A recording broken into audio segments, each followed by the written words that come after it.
La construcción de las pirámides de Giza. ¿Cómo lo hicieron realmente? Tecnologías y mitos. Imagina un mundo sin acero, sin poleas, sin motores, sin la rueda tal como la conocemos hoy. Ahora, mira hacia arriba. Frente a ti se alza una montaña de piedra de 146 metros de altura, compuesta por más de 2 millones de bloques, algunos de los cuales pesan lo mismo que un avión comercial. Durante más de 4.500 años, estas estructuras han desafiado no solo al tiempo y a los elementos, sino a la propia lógica de la ingeniería moderna. Se ha dicho de todo, que fueron construidas por gigantes, por supervivientes de la Atlántida, o incluso por visitantes de otros mundos. Se ha dicho que fueron el producto de un sufrimiento humano inimaginable, con miles de esclavos muriendo bajo el sol del Sáhara. Pero, ¿y si la realidad fuera mucho más fascinante que cualquier mito? ¿Y si el verdadero secreto no estuviera en la magia, sino en una organización logística y una maestría técnica que hoy apenas alcanzamos a comprender? Hoy, en Viaje a través de la historia, vamos a desmantelar los mitos y a reconstruir la verdad. Vamos a descender a las canteras, a navegar por canales perdidos del Nilo y a entrar en la mente de los arquitectos del faraón. Prepárate, porque hoy responderemos a la pregunta que ha obsesionado a la humanidad por milenios. ¿Cómo lo hicieron realmente? Quédate hasta el final, porque la evidencia más reciente encontrada en el desierto lo cambia absolutamente todo. Para entender la Gran Pirámide, debemos entender la mente del hombre que la ordenó. Jufu, conocido por los griegos como Keops, no era simplemente un rey, era un dios viviente sobre la tierra. En la cuarta dinastía, Egipto no era solo un reino, era la superpotencia absoluta del mundo antiguo. Pero la obsesión de Egipto no era la vida, sino lo que venía después de ella. Antes de Jufu, las tumbas reales eran estructuras rectangulares y planas llamadas mastabas. Pero el abuelo y el padre de Jufu, el faraón Snefru, habían comenzado una carrera armamentística arquitectónica. Snefru experimentó, fracasó y finalmente tuvo éxito, creando la Pirámide Roja, la primera pirámide de caras lisas de la historia. Snefru le dio a Egipto la técnica, Jufu le daría la escala divina. Jufu eligió la meseta de Giza por una razón estratégica. Su base de roca sólida podía soportar el peso colosal de lo que planeaba construir. Pero esto no era solo una tumba. Era un proyecto nacional. En una era donde no existía el dinero tal como lo conocemos, el faraón movilizó a toda la población mediante un sistema de tributo laboral. Contrario a la creencia popular popularizada por Hollywood y el historiador griego Heródoto siglos después, las pirámides no fueron construidas por esclavos. La arqueología moderna ha desenterrado algo increíble: la ciudad de los constructores. Aquí, en las sombras de las pirámides, vivían miles de trabajadores especializados. Encontramos panaderías que producían miles de hogazas al día, restos de carne de alta calidad y atención médica avanzada para la época. Incluso hay registros de huesos de trabajadores con fracturas perfectamente curadas, lo que demuestra que eran hombres cuidados, valorados y, sobre todo, libres. Este era el contexto: un Egipto unido bajo una sola voluntad divina, con recursos inagotables de grano para alimentar a un ejército de obreros y una fe inquebrantable en que, al elevar esta montaña de piedra, estaban asegurando el orden del universo mismo. Pero, ¿cómo se pasa de un terreno baldío a la estructura más alta del mundo durante los siguientes 3.800 años? La construcción comenzó con una precisión que todavía hoy nos quita el aliento. Los ingenieros de Jufu alinearon las caras de la pirámide con los puntos cardinales con un margen de error de apenas fracciones de grado. ¿Cómo lo hicieron? Sin brújulas, utilizaron las estrellas. Observando el movimiento de los astros y dividiendo el ángulo, trazaron una línea norte-sur casi perfecta. Una vez nivelado el terreno, comenzó el movimiento de tierras más grande de la historia. La Gran Pirámide contiene aproximadamente 2.300.000 bloques de piedra. La mayoría es caliza extraída de la misma meseta de Giza, pero el revestimiento exterior, lo que la hacía brillar como una joya bajo el sol, era caliza blanca de Tura, traída desde el otro lado del Nilo. Y lo más impresionante, el granito de la cámara del rey procedía de Asuán, a más de 800 kilómetros de distancia. Aquí es donde entra el descubrimiento que cambió la historia hace apenas unos años. El diario de Merer. Este papiro, encontrado en el puerto de Wadi al-Yarefe, Es el cuaderno de bitácora de un capataz que transportaba piedras para la pirámide. Gracias a él, sabemos que los egipcios crearon una red de canales artificiales que conectaban el Nilo directamente con la base de la meseta de Giza. Los bloques no eran arrastrados por kilómetros de desierto, flotaban hasta casi la puerta de la obra. Pero una vez en la base, ¿cómo subían? Esta es la pregunta del $1.000.000. No hay una sola respuesta, sino una combinación de ingenio. La teoría de las rampas es la más aceptada, pero no una rampa única y gigantesca que requeriría más material que la propia pirámide. Los arqueólogos proponen rampas zigzagueantes, rampas internas ocultas dentro de la estructura y rampas helicoidales que envolvían la pirámide a medida que crecía. Un detalle sutil pero brillante fue descubierto en una pintura en una tumba antigua. Un trabajador vertiendo agua sobre la arena frente a un trineo que transportaba una estatua colosal.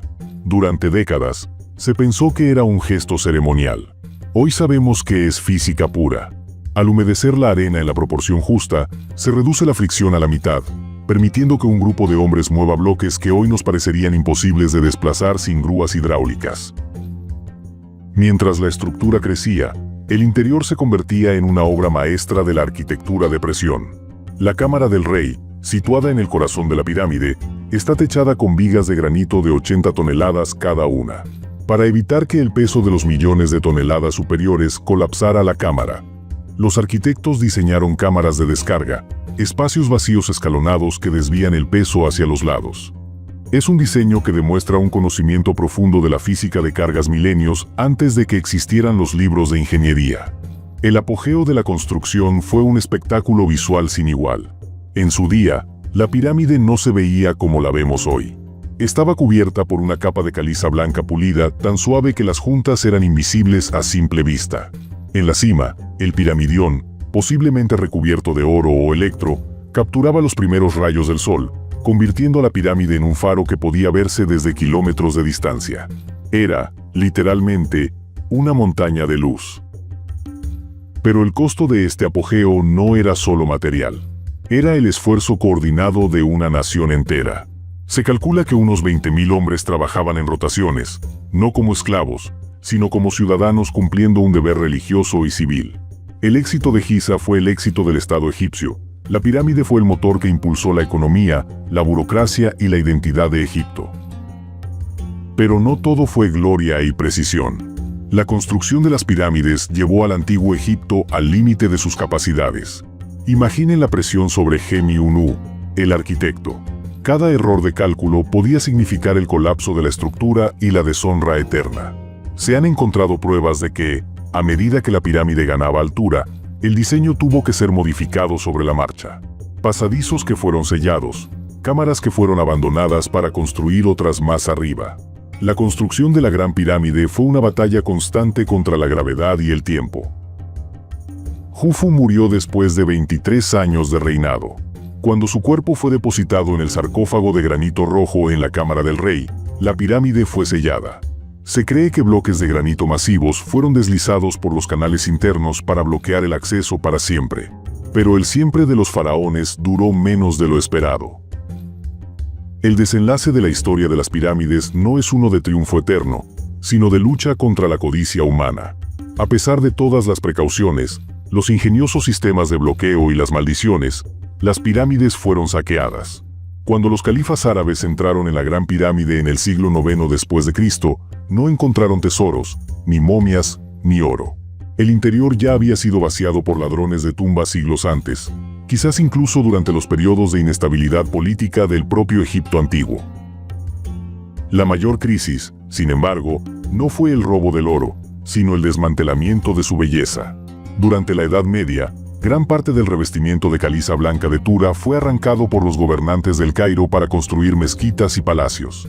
Lo que vemos hoy es solo el esqueleto de la pirámide, la estructura interna rugosa que nunca debió estar expuesta al mundo.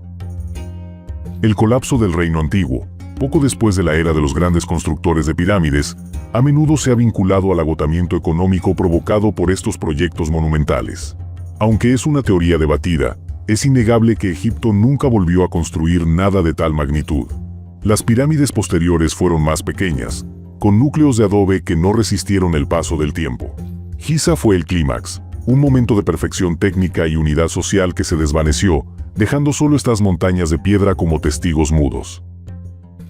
Hoy, la ciencia moderna sigue enfrentándose a crisis de comprensión. En el año 2017, el proyecto SCAN-Pyramids, utilizando homografía, una técnica que usa partículas cósmicas para ver a través de la piedra, detectó un gran vacío sobre la Gran Galería.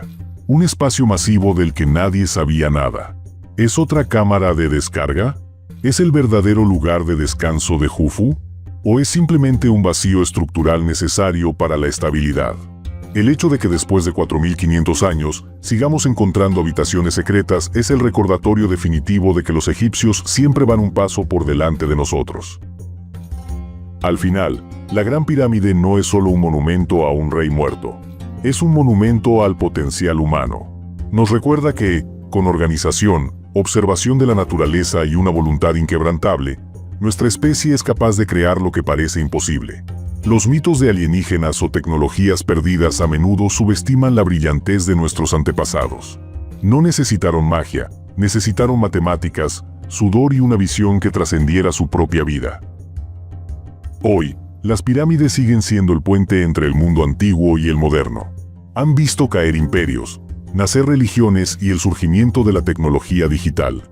Y ahí siguen, impasibles, guardando secretos que quizás nunca terminemos de descifrar. Si te ha fascinado este viaje al corazón de Egipto, no olvides suscribirte y activar la campana. La historia está llena de sombras que esperan ser iluminadas. En nuestro próximo episodio, dejaremos las arenas del desierto para sumergirnos en las profundidades del océano en busca de una civilización perdida que, según Platón, desapareció en un solo día y una noche de infortunio. Prepárate, porque la próxima vez exploraremos el misterio de la Atlántida. Soy Viaje a través de la historia, y el pasado aún tiene mucho que contarte. Nos vemos en el próximo video.